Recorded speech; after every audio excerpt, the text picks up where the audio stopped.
कहा जाता है कि किसी भी कहानी में नायक का महत्व उतना ही महत्वपूर्ण होता है जितना कि विलेन की भूमिका। अब अगर हम बात करें रामायण की, तो इस कथा के मुख्य नायक तो भगवान श्री राम ही थे और विलन रावण था। रावण जितना ज्यादा विद्वान और वेद शास्त्र का ज्ञाता था, उससे कई ज्यादा उसके पाप कर्म थे और उसके इन पापों को खत्म करने और दुनिया को रावण के डर से मुक्त करने के लिए भगवान श्री विष्णु को श्री राम के रूप में धरती पर अवतार लेना पड़ा। हमने ये कथाएं तो सुनी है कि कैसे रावण ऋषि मुनियों को सताया करता था, कैसे वो स्त्रियों का अपमान करता था और किस तरह उसने माता सीता का हरण किया। असल में राम और रावण के युद्ध का आधार सीता हरण प्रसंग से ही शुरू होता है कि क्यों अगर रावण सीता हरण न करता तो शायद राम रावण युद्ध का सहयोग भी न बन पाता। रावण ने सीता हरण अपनी बहन शूर्पणखा के कहने पर किया था, ये तो आप जानते ही हैं। अगर हम ये कहें कि शूर्पणखा ही वो कड़ी थी जिसके कारण राम और रावण में दुश्मनी हुई थी, तो ये गलत नहीं होगा। शूर्पणखा ने रावण से श्री राम और लक्ष्मण की शिकायत की और रावण को सीता हरण के लिए कहा।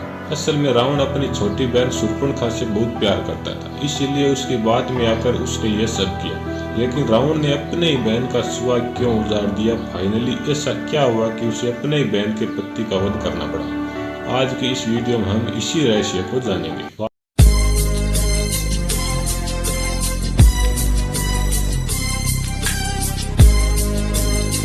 वाल्मीकि रामायण के अनुसार रावण ऋषि विश्राम और राक्षस पुत्री केशी का पुत्र था।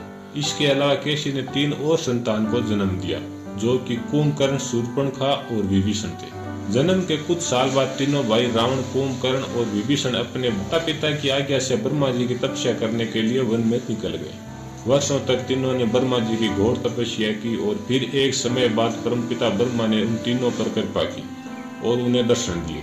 सबसे पहले ब्रह्मा जी ने रावण से वर मांगने को कहा, तो रावण ने कहा, परमपिता, अगर आप सच में मुझ पर कृपा करते हैं तो मुझे ये वरदान दे कि देव, दानव, यक्ष, नाग और गरुड़ इन सबके हाथों न मारा जा सके और इसके अलावा जो प्राणी है वो तो मुझे वैसे भी नहीं मार सकता। इस पर ब्रह्मा ने उसे ऐसा ही वरदान दिया और साथ ही कहा कि तुम जब चाहो और जैसा चाहो वैसा ही अपना रूप बना सकते हो। इसके बाद ब्रह्मा जी ने विभीषण को हमेशा धर्म में रहने दिया और ब्रह्मास्त्र का ज्ञान होने का वरदान दिया। और जब कुंभकर्ण की बारी आई तो सरस्वती माता की कृपा से कुंभकर्ण ने अनिंद्रा यानी सोने का वरदान मांगा।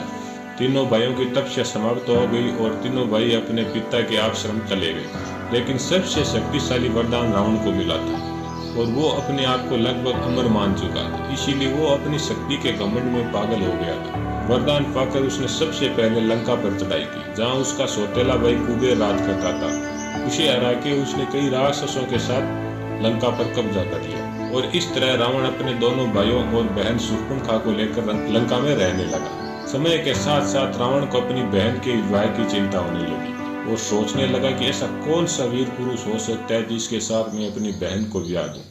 उसी समय उसे कहीं से पता चला कि असम नाम के नगर में एक बड़ा वीर राक्षस रहता है जिसका नाम कालकेय था।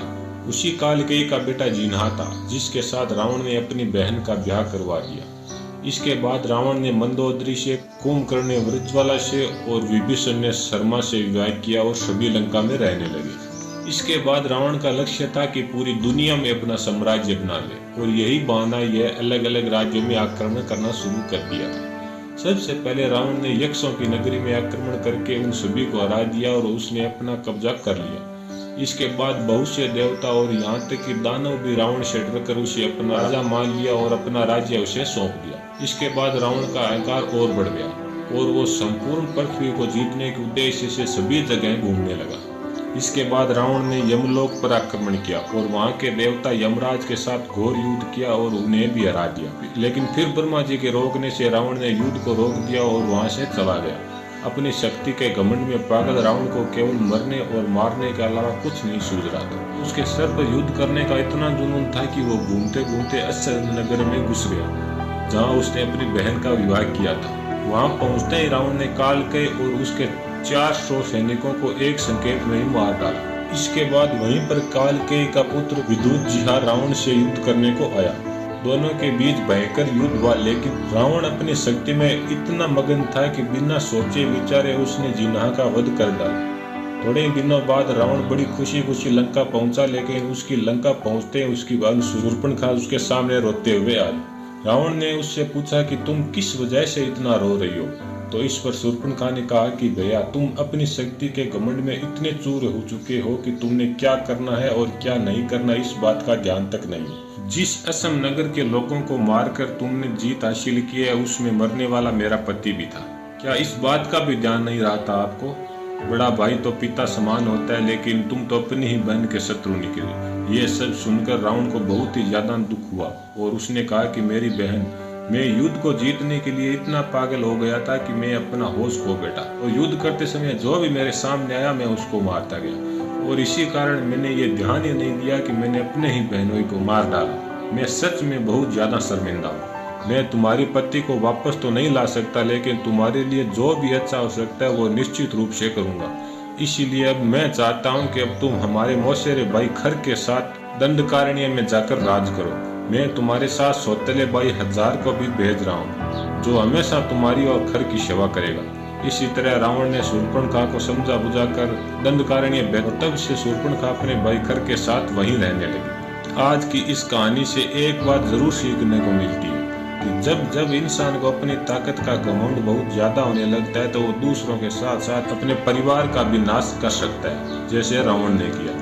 तो दोस्तों, अगर वीडियो पसंद आई तो वीडियो को लाइक और चैनल को जरूर सब्सक्राइब करके जाना।